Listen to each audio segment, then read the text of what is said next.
আসসালামু আলাইকুম রহমতুল্লাহি বারাকাতু। তো তোমার সবাই কেমন আছো? অ্যান্ড আপুকে মিস করছো নাকি কেউ? যাই হোক, আপু তোমাদেরকে আসলে মিস করছি। সত্যি বলতে প্রায় এক সপ্তাহ পর ক্লাস দিচ্ছি, বাট আমি আসলে অনেক বেশি খুশি হয়েছি তোমাদের গুচ্ছের রেজাল্টগুলো শুনে। And it was a special feeling. আমি ক্লাসগুলো দেওয়া শুরু করছিলাম আসলে এই নিয়তটাই যে মানে হ্যাঁ, একটা মানুষ হইলেও বলুক যে আপু না, আপনার ক্লাসগুলো আসলে একটু হেল্পফুল ছিল। তো সেই জায়গা থেকে আসলে এতজনের মেসেজ দেওয়াটা, ইভেন আমার বড় বোনকেও মেসেজ দিছে। সো ইট ওয়াজ এ মানে এটা অনেক স্পেশাল একটা ফিলিংস ছিল আমার জন্য। বলতে গেলে এর থেকে বেস্ট ফিলিংস এই বছরের জন্য হয়তো তেমন কোনো একটা নাই। তো মানে তোমাদের যে একটা রেসপেক্ট বা একটা সম্মানের চোখে দেখা, রেজাল্টটা জানানো, এটাই আমার কাছে হয়তো বা অনেক বড় একটা পাওনা ছিল। অ্যান্ড আপুকে সবসময় একটু দোয়াতে রাখবা। আর এই বইগুলা কেন দেখাচ্ছি, ওই যে আমার সামনে বুঝছো সেমিস্টার আছে, সেমিস্টারের বই আর কি। এইটা সেমিস্টারের বই না, এমনিতে আমার হচ্ছে যে মানে আমি যেখানে থাকি মেসের আপু উনি হচ্ছে আমাকে পড়ার জন্য দিছে বইগুলা। তো আপুরে একটু সেমিস্টারের পড়াশোনা আসলে চাপ বাড়তেছে, যেমন কি তোমাদের উপরও যেমন তোমাদের ফ্যামিলি টিচারদের এক্সপেকটেশনস আছে, আমার নিজের ফ্যামিলির দেন হচ্ছে আমার টিচারদেরও তো আমার উপর অনেক এক্সপেকটেশন আছে অবভিয়াসলি। ওইগুলোও ফিল আপ করতে হয়। তো সব মিলাই চেষ্টা করছি যে কয়েকদিন গ্যাপ ছিলাম সেগুলো একটু পড়াশোনাটা গুছাইতে নিজে। অ্যান্ড অনেকে আসলে ইনবক্সে রিকোয়েস্ট করছো যে এইচএসসি 24 আর এগ্রিকালচারের জন্য তোমার ক্লাস দিতে। সত্যি বলতে আমি আসলে এখন কনফিউজড আছি যে তোমাদের কি ফিজিক্সের ক্লাস কি এগ্রিকালচারের দিব নাকি হচ্ছে এইচএসসি 24-এর দিব। তো মোটামুটি দেখো, আমি তো তোমার একাডেমিক ক্লাস এখন নিই না, যেই কারণে তোমাদের সিকিউ যারা এইচএসসি 24 আছে ওদের জন্য আমি মানে আলাদা আলাদা 3টা কন্টেন্টে বলে দিব যে আমি কিভাবে ফিজিক্সের জন্য পড়তাম অ্যান্ড হচ্ছে যে আনসার করছিলাম আর কি, সব তিনোটাই বলে দিব। অ্যান্ড এই কন্টেন্টগুলো তোমার মেনলি একটু কৃষিগুচ্ছ বেস হবে, চেষ্টা করব। আর আমি সবসময় বই থেকেই পড়াই, তো ফিজিক্সও আসলে বই থেকেই পড়াবো। আর সত্যি বলতে আমি কৃষিগুচ্ছ পরীক্ষা দিই নাই, অ্যান্ড আমার কৃষি নিয়ে আসলে জীবনেও কোনো ধারণা ছিল না। এই আজকে প্রথমবার আমি কৃষির কোয়েশ্চেন ব্যাংক খুলে দেখলাম আসলে যে কৃষিতে কীরকম প্রশ্ন হয়। Quite interesting questions, mathematical term বেশি। অ্যান্ড সত্যি বলতে আমি যখন ম্যাথ সলভ করি আর কি এমসিকিউ, আমি কোনো সময় চিন্তা করি যে মানে ম্যাথগুলো যদি না করে অঙ্কগুলোর উত্তর মিলানো যেত। অ্যান্ড আমি এই জিনিসটা আসলে এমসিকিউর ক্ষেত্রে প্রচুর পরিমাণে করতাম ইন্টারে থাকতে, যে ম্যাথটা না করে হচ্ছে উত্তরটা কীভাবে চিন্তা করা যায় অপশন বাদ দিয়ে। তো আপু তোমাদেরকে মেনলি আজকে যে ক্লাসটা দিচ্ছি সেটা হচ্ছে এগ্রিকালচারে গত বছরের কোয়েশ্চেন 10টা কোয়েশ্চেন, ফিজিক্সের 10টা কোয়েশ্চেন সলভ করে দেব। জিনিসটা হচ্ছে তোমরা একটু বোঝার চেষ্টা করবা যে আপু তোমার জায়গায় পরীক্ষার হলে থাকলে কিভাবে কোয়েশ্চেনগুলো সলভ করতাম। ঠিক আছে, আমি ওই জিনিসটা চাচ্ছি যে দেখো কৃষিগুচ্ছ জিনিসটা হচ্ছে হ্যান্ড ক্যালকুলেশনের উপর বেশি। আমার ক্লাস তোমাকে ইফেক্টিভ করতে পারে ইনশাল্লাহ, কিন্তু জিনিসটা হচ্ছে তোমার নিজের প্র্যাকটিসের উপর।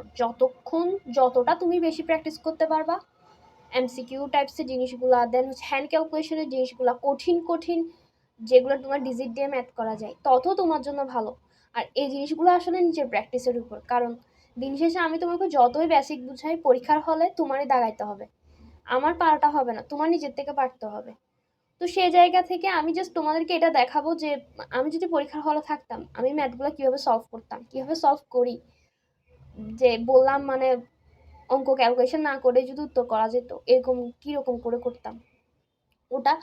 তো এই এখন যে সময়টা আছে যারা এগ্রিকালচার পরীক্ষা দিবা, গুচ্ছতে যা হয়েছে হয়েছে, পাস্ট ইজ অলওয়েজ পাস্ট।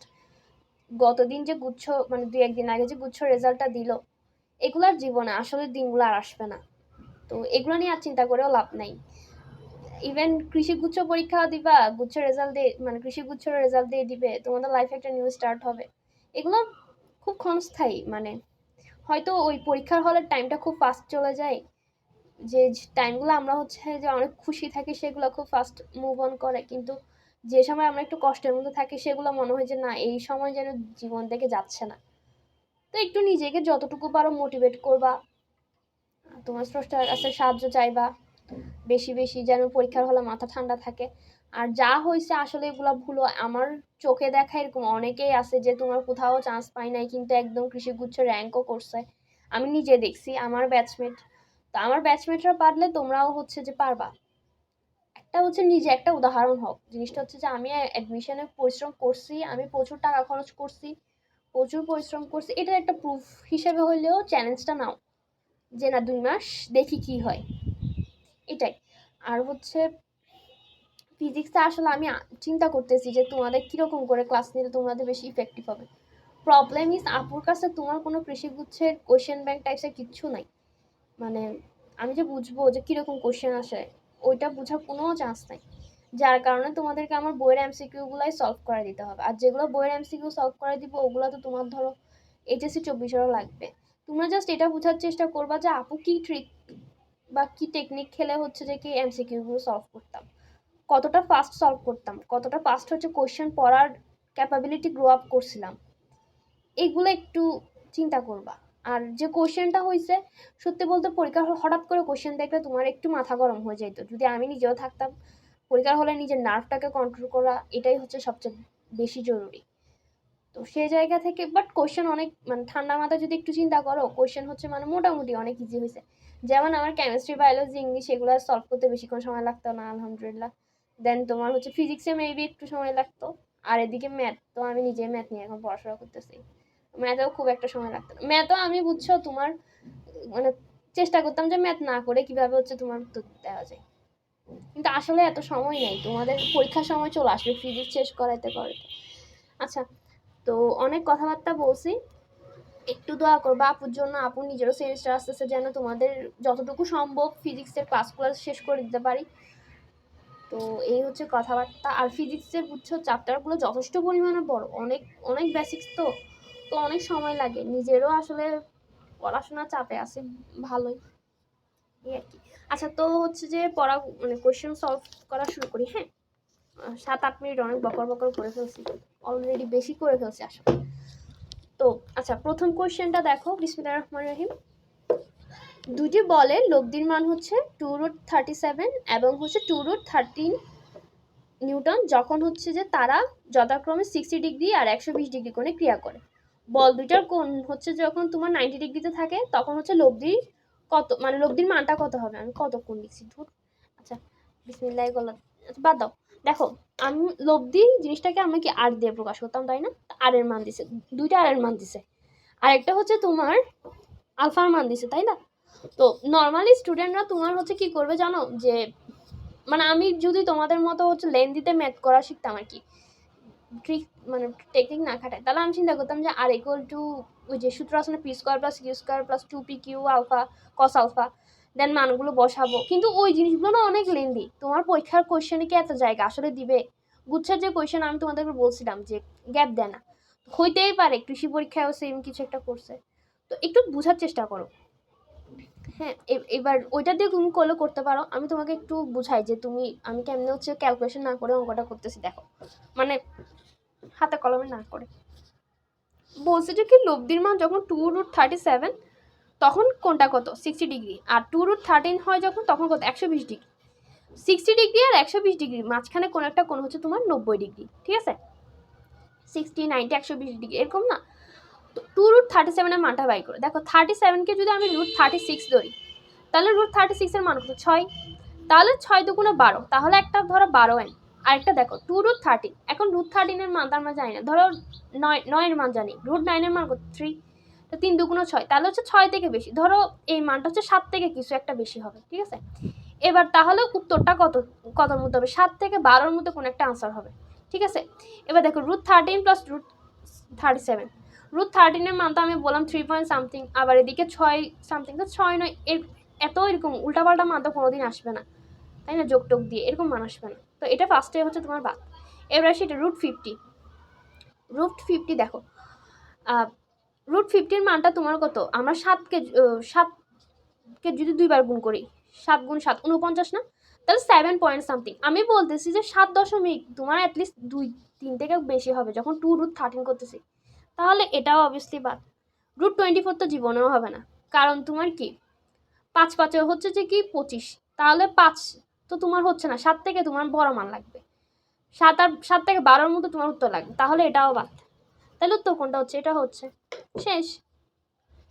বুঝছো জিনিসটা?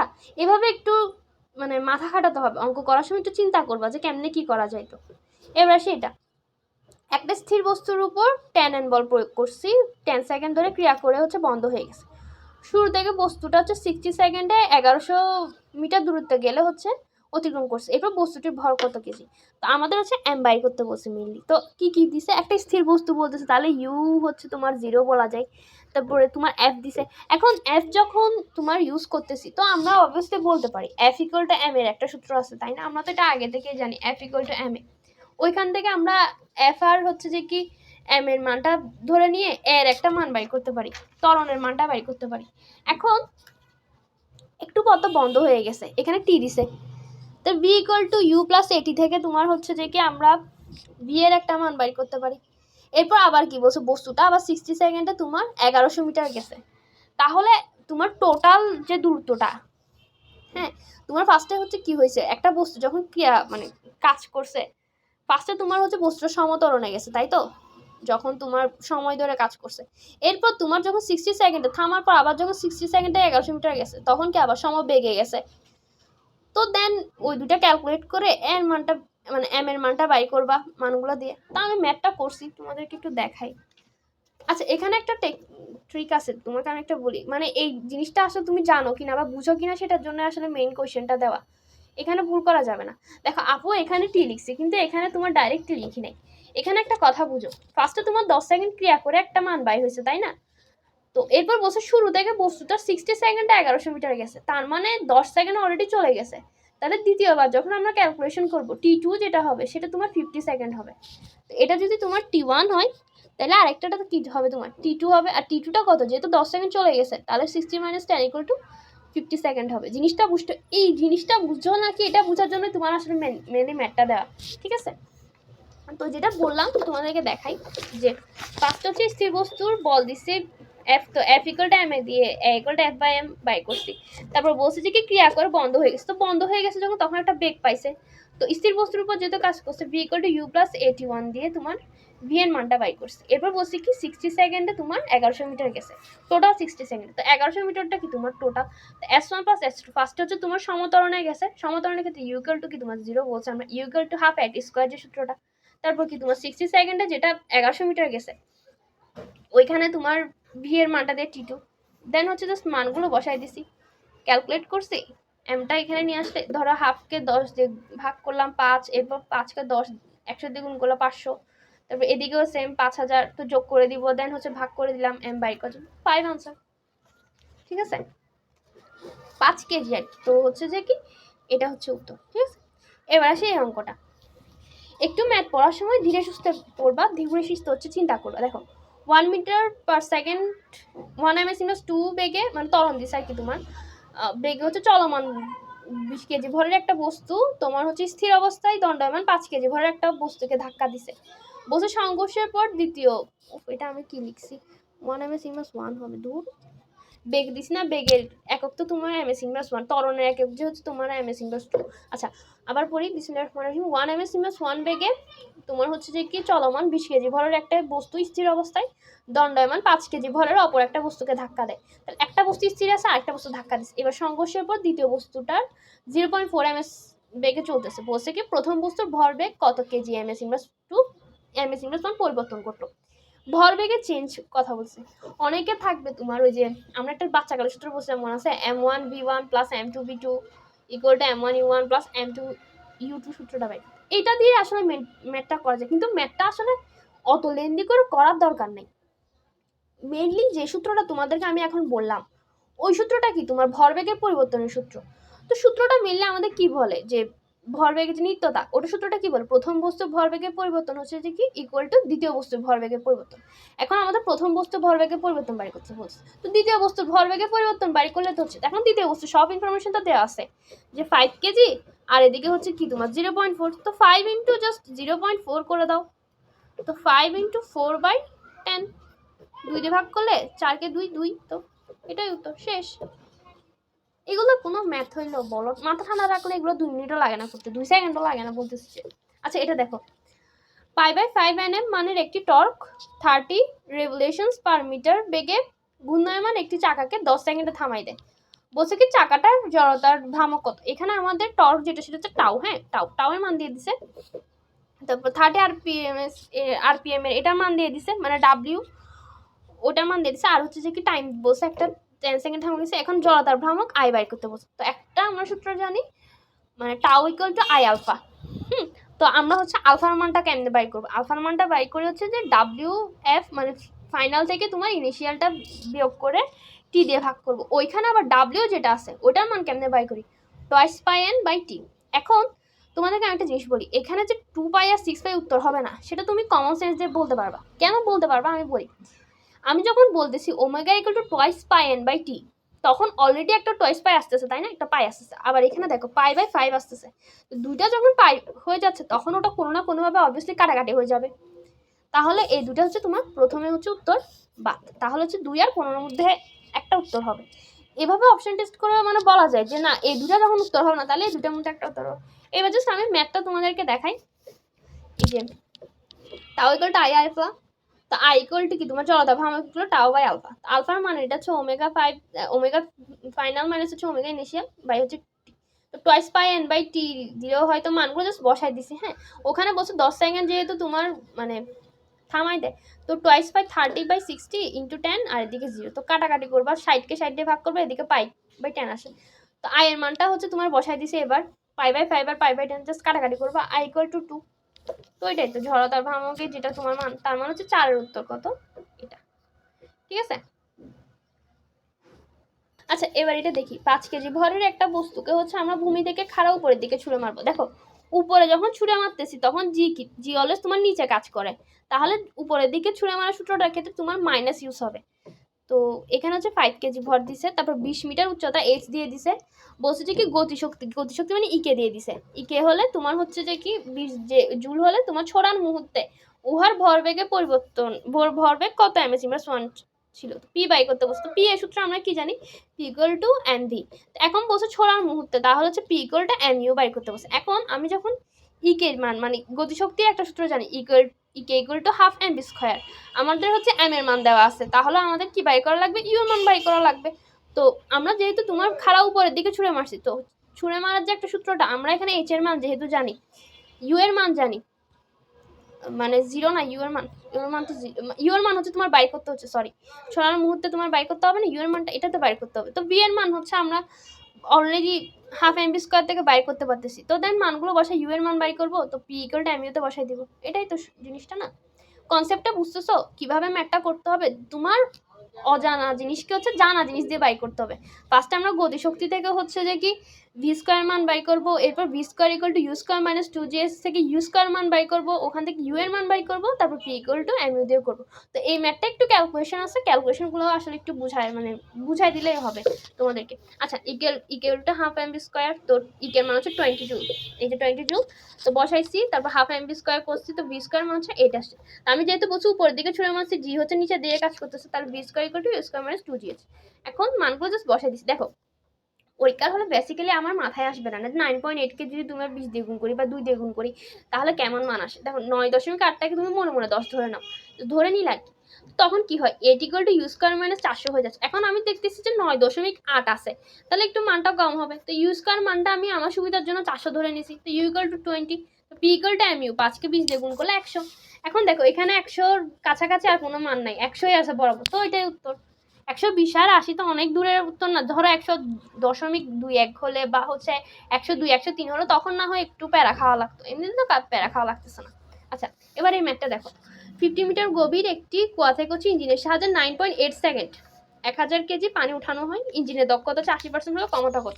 তো এখানে আমাদের এইচ দিছে, ইটা বলে দিছে, হ্যাঁ টিটা বলে দিছে, তারপর হচ্ছে যে কি এম বলে দিছে, অ্যান্ড হচ্ছে ইঞ্জিনের দক্ষতা ইটা বলে দিছে। তো দেখো জিনিসটা হচ্ছে যে কি কোয়ার ম্যাথের অনেকগুলো ম্যাথ আছে ভার কেন্দ্রেরও, কিন্তু এই ম্যাথটাতে ভার কেন্দ্রের জিনিসটা লাগবে না, যেহেতু ইঞ্জিনের দক্ষতা ডাইরেক্টলি দিয়েছে, বলছে ক্ষমতাটা কে ডাব্লিউতে বাই করতে। অপশনগুলো একটু দেখো, 20.5, 50, 62.5, 76.5, একটু মানে কোশ্চেনটা পড়ার সাথে সাথে অপশনগুলো পড়ে নিবা।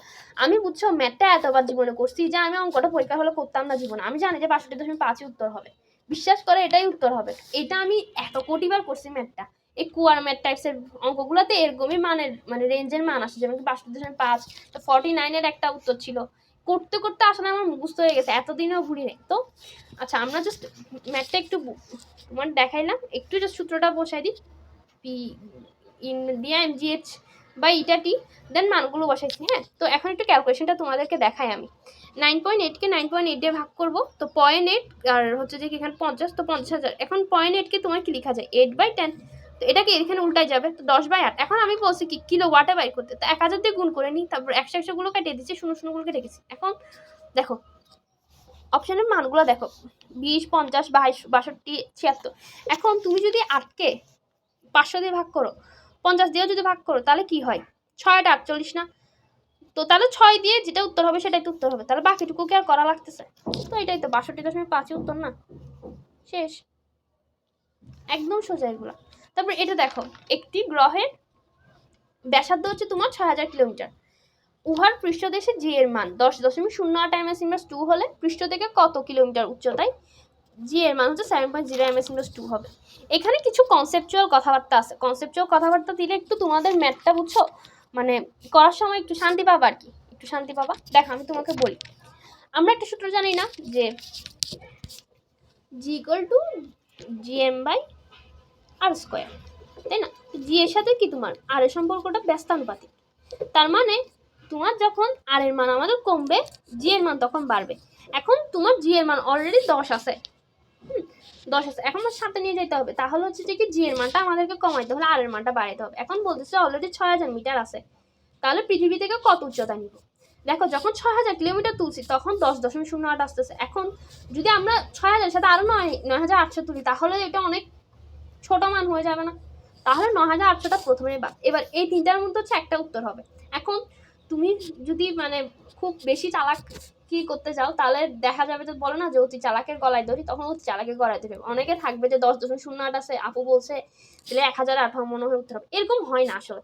তোমার পিওর ম্যাথ মানে এরকম সুন্দর সুন্দর অঙ্কগুলো, যেমন কি 6000, 7 ms, এগুলো তোমার সুন্দর সুন্দর উত্তর আসে, বুঝছো? তাহলে ধরে নিবে যে 1008টা হবে না, কারণ হচ্ছে যে ওগুলো তোমার যে হ্যান্ড ক্যালকুলেশন ম্যাথ থাকে না, ওগুলো তুমি তো হাতে কলমে করবা, তো দশমিকের মানগুলো দিয়ে প্যারা দেয় না।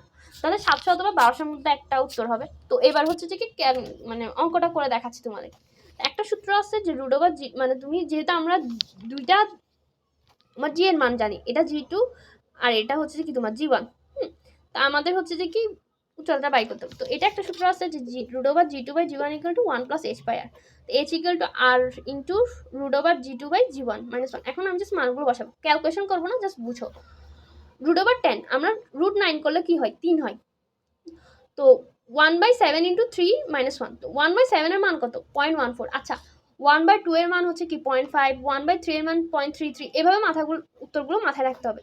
তো আমি কি বলছি, 3কে হচ্ছে তোমার 0.14 দিয়ে গুণ করতেছি, তার মানে 2 পয়েন্ট সামথিং উত্তর, মানে তোমার 3 থেকে যখন আমরা এটাকে বিয়োগ করবো, তাহলে তোমার 2 পয়েন্ট সামথিং আসছে। 6কে তুমি 6000কে তুমি 2 দিয়ে গুণ করলে কত? 12000 টাইপসের কিছু, তাহলে 1.2 সামথিং কিছু উত্তর হবে। দেখো অপশনের মধ্যে আছে নাকি 1.2 সামথিং, এই তো দেখো 1200 উত্তর আসে না, এই দেখছো 1200 আসছে, তাহলে এটা উত্তর হবে, বাকি দুইটা উত্তর হবে না। ফার্স্ট এটা তো বলে দিছি কেন উত্তর হবে না, 12 দশমিক টাইপসের উত্তর শেষ, ক্যালকুলেশন করাই লাগে না। আচ্ছা এবার এটা দেখো, একটি গ্রহের মুক্তিবেগ পৃথিবীর মুক্তিবেগের অর্ধেক, তা আমি গ্রহের মুক্তিবেগটাকে ভিপি ধরি, পৃথিবীর মুক্তিবেগটা হচ্ছে বি, তো বিপি ইকুয়াল টু b/2 বলতে পারতেছে। আর উহার ব্যাসার্ধ পৃথিবীর ব্যাসার্ধের অর্ধেক, মানে পৃথিবীর ব্যাসার্ধ যদি আর হয়, এটার ব্যাসার্ধ কত? তোমার r/2, ঠিক আছে? হ্যাঁ, তো বলছে জি এর মান কত, মানে তোমার ওই যে বস্তু যেটা, ওই যে গ্রহটা তোমার জি এর মান বের করতে বলছে। আমরা তো পৃথিবীর জি এর মান জানি, আবার দেখেও কেউ পৃথিবীর জি এর মান বসে বসে থাকবে। তো জাস্ট ওই যে ভিই ইকুয়াল টু যেটা 2g/, √2g এর একটা সূত্র আছে, ওই কনসেপ্ট দিয়ে তো করা যাচ্ছে মেটা, তাই না?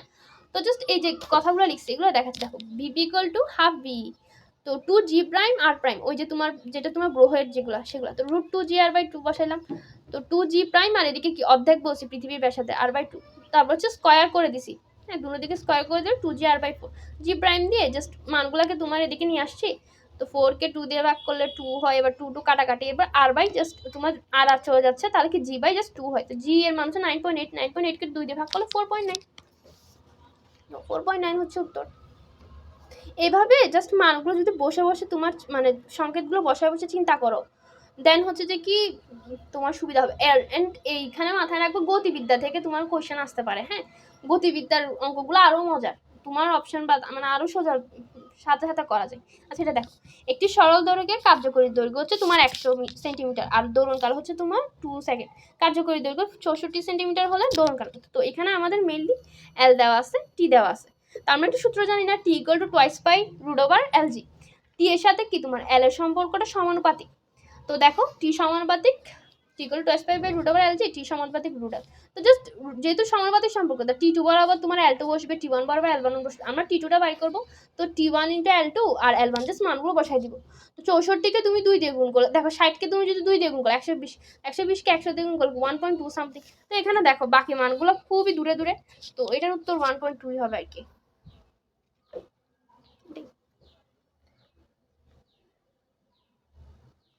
এবার লাস্ট এটা, বাকি 10টা হচ্ছে তোমাদেরকে নেক্সট দিন দিয়ে দিব ইনশাল্লাহ। দেখো 1 × 10⁻³ ব্যাসার্ধ বিশিষ্ট একটি তারকে তোমার 3.14 এন্ড বলে টানলে তোমার তারটার বিকৃতি কত হবে। এখন অপশনগুলো একটু দেখো, 2 × 10⁻³, 2 × 10⁻4 nm/2, 6 × 10⁻3, 6 × 10⁻3 nm/2 হবে। দূর এত কিছু ভুল লিখলে কেমনে কি হবে আমার জীবনে।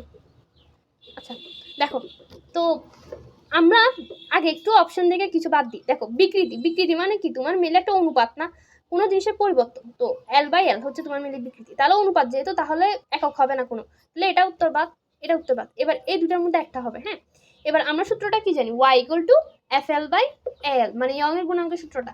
তো ওইখান থেকে জাস্ট এল বাই এল নিয়ে সূত্রটা বসালে, তারপর হচ্ছে মানগুলো বসালে, অঙ্কটা করার দরকার। দেখো এফ এর মান আমরা কি বলছি 3.14 নিউটন।